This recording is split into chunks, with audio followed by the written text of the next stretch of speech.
अस्सलामु अलैकुम व रहमतुल्लाहि व बरकातुहू। नमस्कार। आज ये पूरा भारत, पूरा मुल्क 78वां इंडिपेंडेंस डे बना रहा है। गांव गांव में, गली गली में बच्चे तिरंगा उठा के फिर रहे हैं, घूम रहे हैं। आज का खेल वही आजादी का तिरंगा है। अभी थोड़ी देर पहले हम लोगों ने नारी शक्ति को देखा। अरुण पांडे जी ने जो बात कही और जिसकी वो फिक्र कर रहे थे, और हम सबको नहीं, पूरे मुल्क को फिक्र है, पूरे देश को। क्या हमारी बच्चियां, हमारी नारियां इसी के लिए पैदा हुई है कि उनके साथ रेप कर लिया जाए? क्या उनका कोई पूछने वाला नहीं है? तो जवाब इसी प्लेटफॉर्म से दिया गया कि नहीं, आज नारी किसी की मोहताज नहीं है, वो खुद सक्षम है अपने इस जुल्म का बदला लेने के लिए और उसका जवाब देने के लिए। हम यहां से अपने बच्चियों को जो डॉक्टर बन रहे हैं, इंजीनियर बन रहे हैं, कुछ और बन रहे हैं, मैं इस प्लेटफॉर्म से उनको दावत दूंगा, डॉक्टरी जरूर सीखें, कुछ और बने, कुछ और बने, चांद पे जाओ, आसमान पे जाओ, लेकिन सेल्फ डिफेंस के लिए कुछ कर्तव्य ऐसे सीख के जाओ कि कोई एक दो तो नहीं, 10-10 मर्द भी मिलके तुम्हारी तरफ अगर गलत आंख उठाते हैं कि उन गलत आंखों को तुम फोड़ सको, उनकी नीयत को तोड़ सको। ये कल की नारी की शक्ति है। और हम अपने अजमल फाउंडेशन से, सुपर 40 से, मरकजुल मारिफ से और अजमल के सारे प्रतिष्ठानों से एक मैसेज देना चाहते थे जो आज हमने दे दिया। आप लोगों ने सारे बड़े अच्छे प्रोग्राम किए, बच्चों ने बड़े अच्छे अच्छे गानों के ऊपर भी वो किया, और सुनने के बाद मुझे लगा कि अगर मैं लता जी का गाया हुआ आजादी के ऊपर अगर ये गाना मैं ना सुनाऊं तो शायद उनकी रूह के साथ बड़ी नाइंसाफी होगी। इसलिए जो लोग समझ रखते हैं या जिनके दिल में दर्द है आजादी का, वो महसूस किए होंगे कि लता जी ने कितने दर्द भरे अंदाज में, लिखने वाले ने क्या दर्द भरा अंदाज से लिखा, और उन्होंने कमाल कर दिया गा के। जो मैं समझता हूं सिर्फ लता मंगेशकर ही पूरी दुनिया में एक औरत थी जो इस आवाज में गा सकती थी, और उन्होंने उसका हक अदा कर दिया। एक एक पंखड़ी के ऊपर अगर देखा जाए तो आजादी के मतवाले जो आजादी को आज कोई कीमत नहीं समझते, आजादी के दिन 15 अगस्त हो या 26 जनवरी हो, घरों में बैठ के सिनेमा देखते हैं, वो इन प्रोग्रामों में नहीं जाते हैं। उनको नहीं मालूम कि ये सिर्फ 78 बरस की मेहनत की नतीजा नहीं है। इतनी बड़ी आजादी जिस मुल्क को अंग्रेजों ने गुलाम बना लिया था, ईस्ट इंडिया कंपनी के नाम से बिजनेस के नियत से वो आए थे। नवाबों को उन्होंने टुकड़े टुकड़े में बांट दिया, और वो जमाना नवाबी का था। हर नवाब को उन्होंने ये ख्वाब दिखाया कि हम तुम्हारी हिफाजत के लिए कुछ सिपाही यहाँ रखते हैं, उसका खर्च तुम्हें बर्दाश्त करना पड़ेगा, और जब भी तुम्हारे ऊपर कोई मुसीबत आएगी हम तुम्हारा साथ देंगे, तुमको बचा लेंगे। इस बहाने से वो हमारे मुल्क पर घुसते चले गए, घुसते चले गए, घुसते चले गए। आज अफसोस की बात है, हम अपनी आजादी को सिर्फ 78 साल तक महदूद करते हैं। यकीनन 78 साल पहले हमें आजादी मिली, और कुछ लोगों के जब नाम आते हैं, आना चाहिए, गांधी जी का नाम उनके सर पर थे, और नेहरू जी का नाम, वल्लभ भाई पटेल का नाम, और मुसलमानों का एक ही नाम मौलाना अबुल कलाम आजाद का आता है। यकीनन इन लोगों की कुर्बानियां हैं, जेलों में ये गए हैं, लेकिन कितने दिन के लिए? आजादी कोई जादू की छड़ी नहीं थी जो एक दिन में मिल गई। इसके पीछे मेरे बच्चों 200 साल की कुर्बानी है, 200 साल। बंगाल से नवाब वर्दी अली खान ने 1756 में पहली मर्तबा यह महसूस किया कि अंग्रेज की नीयत ठीक नहीं है, वो इस पूरे मुल्क को कब्जा करना चाहता है और हम लोगों को गुलाम बना। आज तारीख में उनका नाम कहीं भी नहीं है। 1757 में नवाब सिराजुद्दौला ने अंग्रेजों के खिलाफ बंगाल में सबसे पहली तलवार निकाली, और उनके सैकड़ों सिपाही, जिसमें हिंदू मुसलमान सब थे, उन्होंने जान दी, शहीद हो गए। आज उनका नाम कहीं भी नहीं है। उसमें हिंदू भी थे, मुसलमान भी थे, सबने एक होकर लड़ाई लड़ी। लेकिन सादिक बंगाल मीर जाफर, जो आज भी हम लोग जब गाली देते हैं तो कि तू मीर जाफर का काम कर रहा है, गद्दारी का काम करना चाहता है। अगर मीर जाफर उनका वजीर था, अगर वो गद्दारी नहीं करता और नवाब सिराजुद्दौला को मैदान में अपनी जान देनी नहीं पड़ती तो शायद अंग्रेज वहीं रुक गए होते। 200 साल लड़ाई नहीं लड़नी पड़ती। गद्दार ने गद्दारी की, अपना ईमान बेचा, सैकड़ों हिंदू मुसलमानों को अपनी जान देनी पड़ी और सबसे पहले बहादुर सिराजुद्दौला को अपनी जान देनी पड़ी और शहादत का जाम पिया। उसके बाद यही आवाज दक्कन में हैदर अली खान साहब ने और उनके बेटे टीपू सुल्तान साहब ने इस तलवार को उठाया अंग्रेजों के खिलाफ। उनका एक मशहूर डायलॉग था, 100 साल की गीदड़ की जिंदगी से बेहतर है एक दिन की शेर की जिंदगी। मैं किसी के सामने अंग्रेज के घुटने नहीं टेकूंगा, मर जाऊंगा, शहीद हो जाऊंगा। और अंग्रेज ने भी ये कहा था कि जब तक के टीपू सुल्तान जिंदा है हम हिंदुस्तान पे हुकूमत नहीं कर सकते। टीपू सुल्तान को पहले मारना होगा, उसके बाद हम हिंदुस्तान की तरफ आगे बढ़ा सकते। ये वो जियाले बहादुर थे जिन्होंने 200 साल पहले ये कुर्बानियां दी। उनके भी फौज में हिंदू मुसलमान सब थे, बड़े बड़े वजीर उनके उसमें हिंदू लोग थे। इस तरफ शिवाजी के फौज में हिंदू भी थे, मुसलमान भी थे। जब शिवाजी ने महाराज ने अफजल खान को मारा तो उनकी हिफाजत के लिए जो पीछे सिपाही खड़ा था, उनका बॉडीगार्ड, पर्सनल बॉडीगार्ड वो मुसलमान थे। ये कोई हिंदू मुसलमान की लड़ाई नहीं थी। इस मुल्क को अंग्रेजों से आजाद कराने के लिए हमारे बड़ों ने ये कुर्बानियां दी। बंगाल में सिराजुद्दौला ने, आपके कर्नाटका में नवाब टीपू सुल्तान साहब रहमतुल्लाह अलैह ने, इधर शिवाजी महाराज ने और दूसरे राजाओं ने मिलकर इस लड़ाई को आगे बढ़ाया और महसूस किया कि इस मुल्क को हम गुलाम नहीं होने देंगे।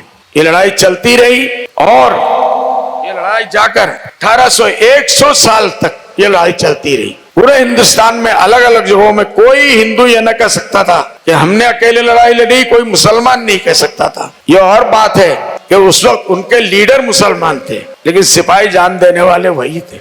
100 साल के बाद 1757 से ये लड़ाई शुरू हुई और पूरे मुल्क में जंगल के आग की तरह ये बात फैल गई कि हमको अंग्रेजों के सामने सर नहीं टेकना है। आज अफसोस की बात है कि ये बातें तारीख से निकाल दी गई। हम आजादी की बात शुरू करते हैं तो 78 साल पहले, उससे पहले कोई तारीख की बात नहीं करता। और अफसोस की बात है हमारे बड़े बड़े प्रोफेसर, टीचर्स भी आजादी की बात शुरू करते हैं तो 1857 से करते हैं, उससे पहले किसी की बात नहीं करता। एक दिन में ये बिल्डिंग ऐसे ही नहीं बन जाती। 50 माले पे जाना है, 70 माले पे जाना है बिल्डिंग को लेके, तो फाउंडेशन उतना ही मजबूत करना पड़ता है। आशिया को जरूरत लहू की पड़ी, आशिया को जरूरत लहू की पड़ी, सबसे पहले ही गर्दन है हमारी कटी। आशिया को लहू की जरूरत पड़ी, सबसे कर दे ही गर्दन हमारी कटी। फिर भी कहते हैं हमसे ये अहले चमन, फिर भी कहते हैं हमसे ये अहले चमन, ये चमन है हमारा तुम्हारा नहीं। अगर उस वक्त हमारे बुजुर्गों ने, हिंदू मुस्लिम भाइयों ने इस बागीचे की हिफाजत के लिए पानी की जगह अपना खून नहीं दिया होता तो 100 साल के बाद जो आजादी में आने वाले हैं, कोई 2 साल, कोई 4 साल, कोई 5 साल जेलों में रहे इस आजादी के लिए, हम उनको सलाम करते हैं। उन्होंने भी कुर्बानियां दी लेकिन ये आखिरी लड़ाई थी।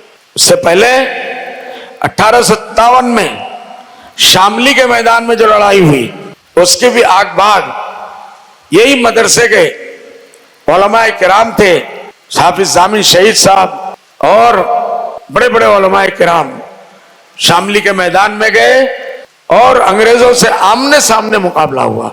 जाने गई, शहीद हो गए। इस तरीके से ये कुर्बानी का कारवां चलता रहा, आजादी का कारवां चलता रहा। मैं अपने बच्चों से ये कहूंगा कि अपने पुरुषों की हिस्ट्री को सुनो, पढ़ो, लिखा नहीं है तो लिखो ताकि तारीख में उनका नाम तो रहे। आज जो भी खड़ा होता है बड़े प्यार से, आज भी मैंने एक साहब की तकरीर सुनी सुबह से बैठ के, आजादी और आजादी के मतवालों के कुर्बानियों का एक आदमी का भी नाम नहीं लिया उन्होंने। अपने सरकार के प्रोग्राम गिनाते रहे 1.5 घंटे तक। जिन लोगों की कुर्बानियों की वजह से वो आज इतनी बड़ी बड़ी कुर्सियों पर बैठे हैं, उन्होंने एक मर्तबा भी उस सिपाहियों का नाम नहीं लिया, उन बलिदान देने वालों का नाम नहीं लिया। उसके बाद अंग्रेजों से आमना सामना मुकाबला हो उलमाए किराम का हुआ, जो मस्जिदों में मदरसों में पढ़ने वाले थे। क्योंकि अंग्रेजों ने ये हुकूमत, बहादुर शाह जफर जो रंगून में जाके मर गए, और उन्होंने मरने बहुत पहले एक शेर कहा था जो आज भी उसको पढ़ते हुए दिल कांप जाता है, कितना है बदनफीस जफर, कितना है बदनसीब जफर, दफन के लिए 2 गज जमीन भी न मिली कोई यार में। चूंकि आप और मेरी अगर लड़ाई है, तो जिससे मैंने आपसे छीना है, दुनिया डर भी मुझे उसी से रहेगा, यही वापस आ सकता है, यही मुझसे लड़ सकता है। उलमाए किराम को मैदान पे आना पड़ा।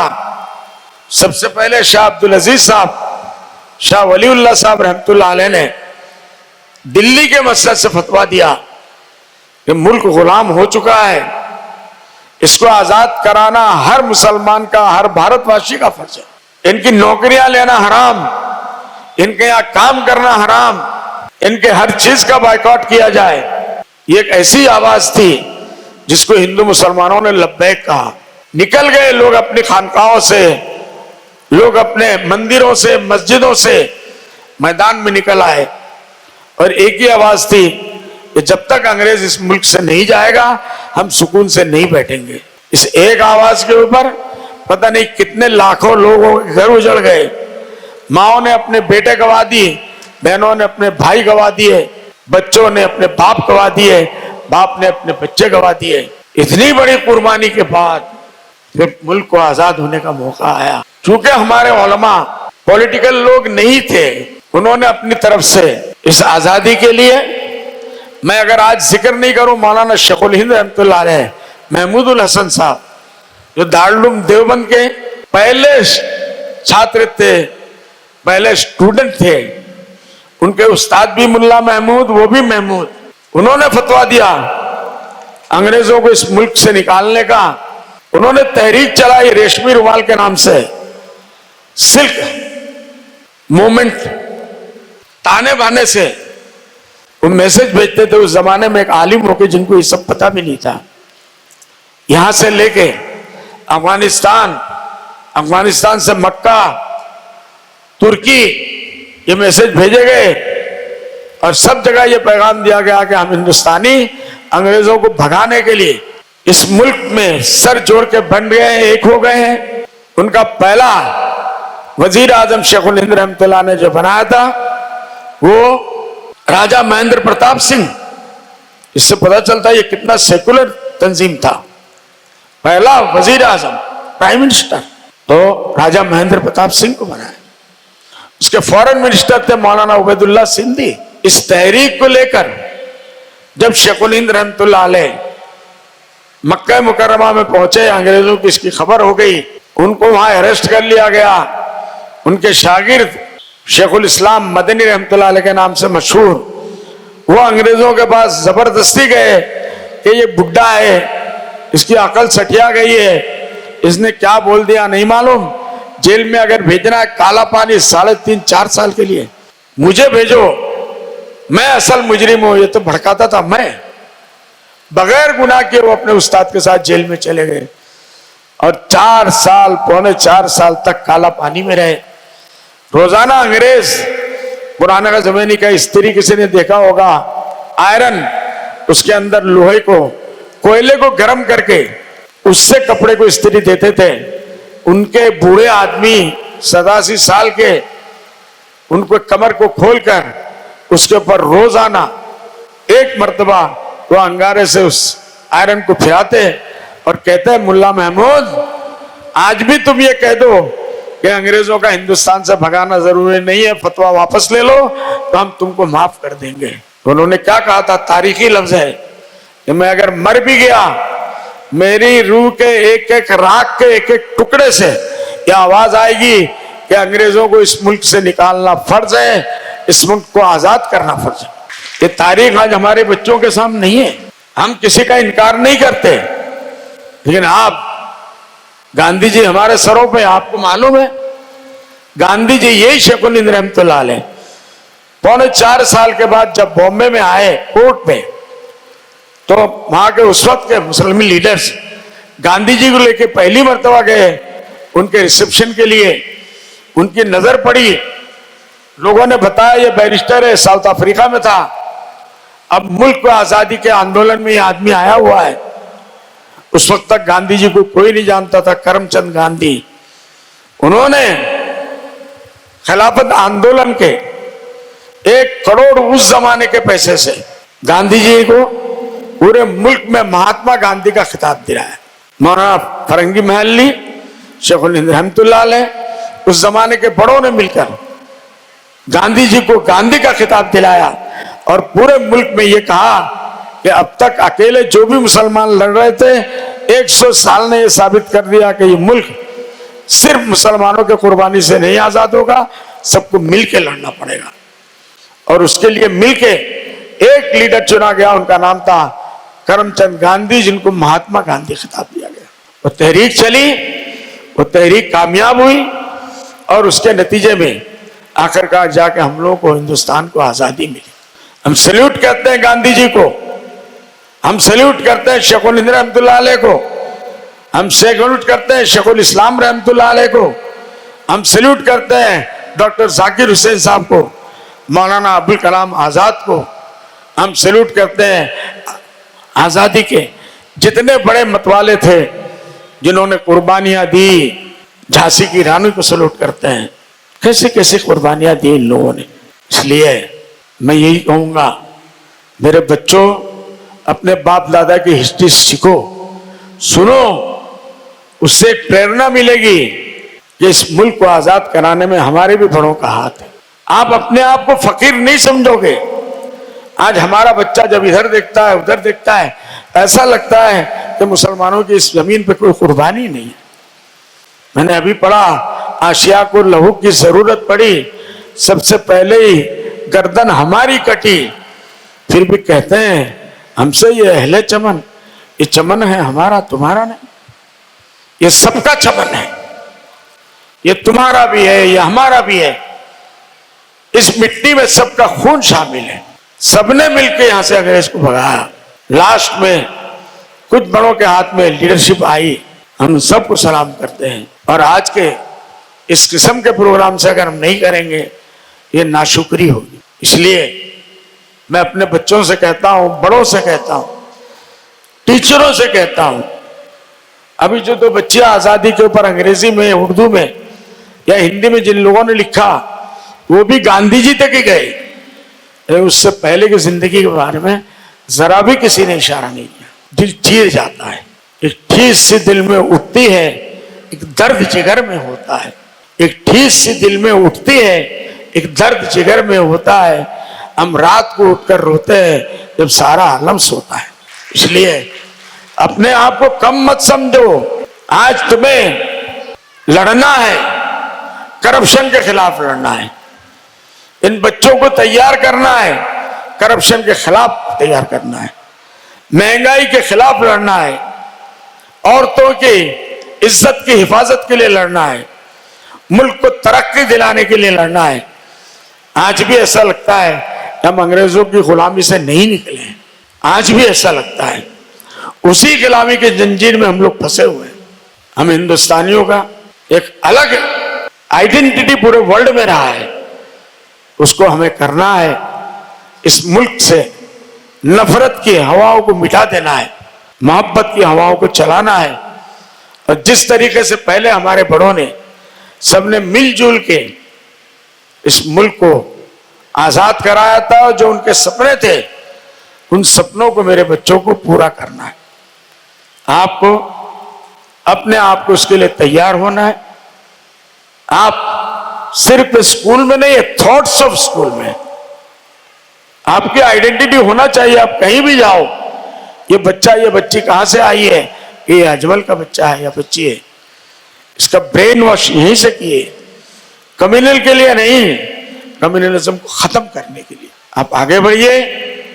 और आज के इस 78वें इंडिपेंडेंस डे के ऊपर शपथ खाइए कि हम लड़ेंगे और लड़ते लड़ते मर जाएंगे इस देश की आजादी के लिए, इस देश से हर उस बुराई को मिटाने के लिए जिसको हमारे पुरखों ने सपना देखा है।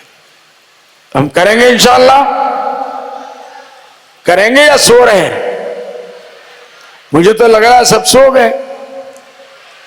सो रहे के जाग रहे? हाथ उठा के दिखाओ। अच्छा जाग रहे हो। जिंदा हो तो जिंदगी का सबूत भी दो। जिंदा हो तो जिंदगी का सबूत भी दो। दिल है तो ये कमबख्त धड़कता नहीं क्यों है? दिल है तो ये कमबख्त धड़कता नहीं क्यों है? गम देख के रोता क्यों नहीं है? खुशी देख के हंसता क्यों नहीं है? पत्थर की तरह बेहिस्सो बेजान सा क्यों है? ये दिल है, ये पत्थर नहीं है। इस दिल है, इसको दिल बनाओ। ये दिल है, इसको दिल बनाओ। कोई भी समाज में बुराई देखो तो चीख पड़ो, कांप जाओ, नींदें हराम हो जाए। ये अजमल की पहचान है, ये आप लोगों की पहचान है। हम हर बच्चे को जिहालत के अंधेरे से इल्म की रोशनी में ले जाना चाहते हैं और अंधेरे में रखना नहीं चाहते। लोग न कह सके कि मुसलमान बच्चियां पढ़ती नहीं है। आ जाए वो लोग जो कहते हैं कि मुसलमान बच्चियां पढ़ती नहीं है, कोई स्टेज पे आके देख ले। लाखों मुसलमान बच्चियां अब हायर एजुकेशन में जा रही है, यहां से लेकर अमेरिका तक जा रही है और हर जगह अपने इल्म का और एजुकेशन का झंडा गाड़ रही है। ये उम्मीद है कि अगले दिनों में ये और 1000 गुना आगे बढ़ेगी इंशाअल्लाह। और लता जी ने जो बात कही, ऐ मेरे वतन के लोगों जरा आंख में भर लो पानी, जो शहीद हुए हैं उनकी जरा याद करो कुर्बानी। जब अंत समय आया तो कह गए कि हम चलते हैं इस देश को। मेरे बच्चों, आप लोग संभाल के रखो, ये आपकी जिम्मेदारी है। सिर्फ डॉक्टर बनना और पैसे कमाना हमारा मकसद नहीं है, उससे बहुत ऊपर कुछ हमारी सोच होनी चाहिए और वो सोच आप लोग यहाँ से लेके जाएंगे। टीचर्स उस सोच को बच्चों के अंदर मुंतकिल करेंगे, उन तक ट्रांसफर करेंगे और उनको एक देश का एक बेहतरीन नागरिक, एक सिपाही बना के भेजेंगे। मुझे आप लोगों से यही उम्मीद है। आज के दिन के लिए मैं समझता हूँ इतनी बात काफ़ी है। आप लोग खुश रहो, आबाद रहो, यहाँ रहो, वहाँ रहो, चाहे इलाहाबाद रहो, चाहे मुरादाबाद रहो। अल्लाह आप लोगों को सलामती रखे और हमारी हर साल आज़ादी इससे बेहतर आज की गुलामी से निकल के हम आज़ादी का जश्न मनाएं। मेरी यही अल्लाह से उम्मीद है, ईश्वर से उम्मीद है, प्रार्थना है कि हमारे इस मुल्क को आज की गुलामी से अल्लाह जल्द से जल्द निकाल दे। खुदा हाफिज। जय हिंद, जय आय कौम, जय अजमल फाउंडेशन। सलाम।